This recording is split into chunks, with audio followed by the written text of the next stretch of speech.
Avui parlem de begudes calentes. Parlem del cafè i del te. Són dos begudes molt populars i presents en diferents països, continents i cultures. Estan a tot arreu. Tu què prefereixes, cafè o te? O eres de la gent que no necessita activar-se? Capçalera i comencem.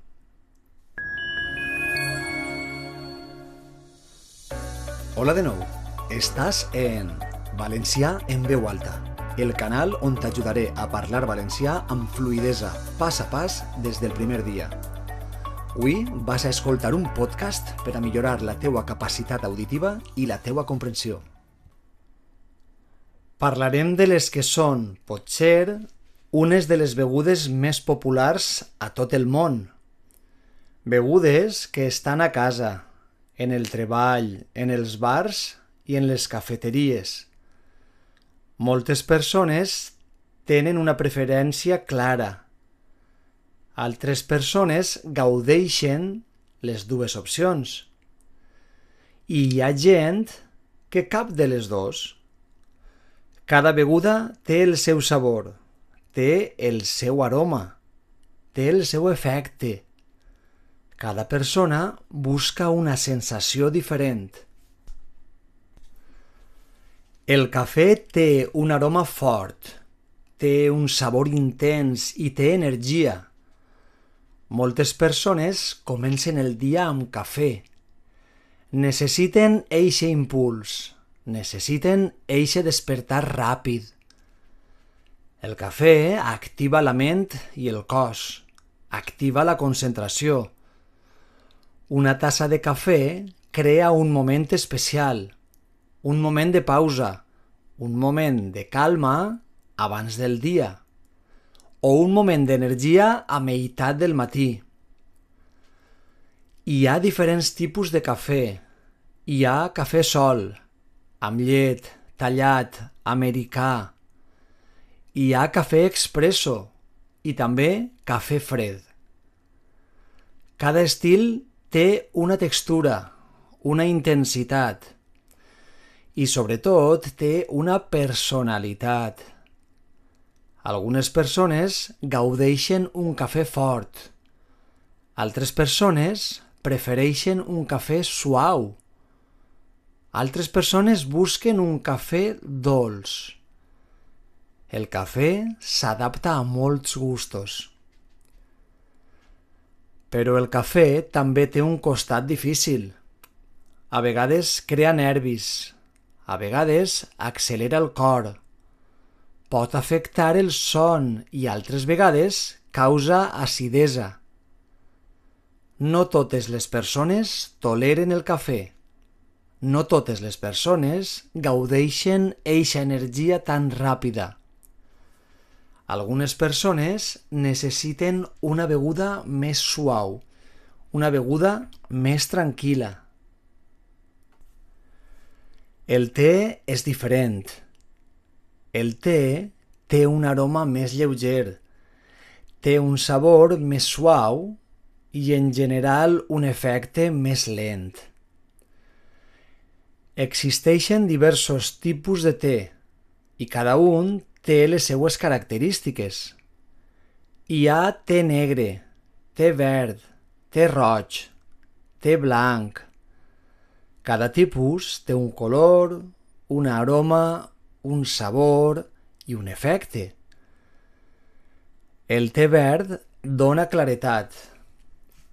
El te negre dona energia suau. El te roig és de bona digestió. El te blanc és antiinflamatori i antioxidant. Cada tassa ofereix una sensació distinta. Moltes persones prenen te al matí. Unes altres ho prenen a la vesprada o a la nit. El te acompanya moments de lectura, moments d'estudi, moments de conversa i importants moments socials. En algunes cultures està molt arrelat i forma part de la vida de les persones. És una beguda que convida a respirar, convida a baixar el ritme, convida a escoltar el cos. Però el te també té límits. A vegades sap massa suau. A vegades no desperta prou. A vegades no té l'efecte que una persona necessita. Algunes persones senten que el te no els activa. Altres persones senten que el te no els ompli. Cada beguda té el seu moment. Cada beguda té la seva funció. Com dèiem, la cultura també juga un paper. En alguns països el cafè és tradició, és part de la vida diària, és part de la identitat. En altres països el te és més important. És un ritual i un símbol. És una forma de trobada. Cada cultura té la seva beguda principal. Cada cultura té el seu ritme. Revisarem ara algunes de les paraules més complicades d'esta narració. Ampliar el teu vocabulari també és important. Aroma. Una aroma és una olor agradable que percebem amb el nas. Intens. Una cosa intensa és forta o molt marcada. Impuls. Un impuls és una força o desig que et mou a actuar ràpidament. Activar.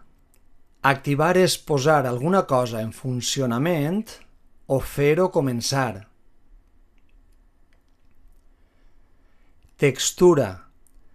La textura són les característiques d'una superfície, material o aliment en tocar-ho o sentir-ho. Costat difícil. El costat difícil és la part complicada o negativa d'alguna cosa. Accelerar. Accelerar el metabolisme és fer que el cos treballi més ràpid. Acidesa. L'acidesa és una sensació forta o molesta en l'estómac. Digestió. La digestió és el procés de transformar el menjar en nutrients per al cos. Antiinflamatori. Un antiinflamatori és una cosa que redueix la inflamació del cos. Antioxidant. Un antioxidant és una substància que protegeix les cèl·lules del mal o de l'envelliment. Arrelat. Una cosa arrelada és una cosa molt profunda i molt present en una persona o cultura. Tradició. Una tradició és un costum que es repeteix amb el temps. Identitat. La identitat és el que defineix a una persona o grup. Ritual. Un ritual és una acció que es repeteix sempre de la mateixa forma.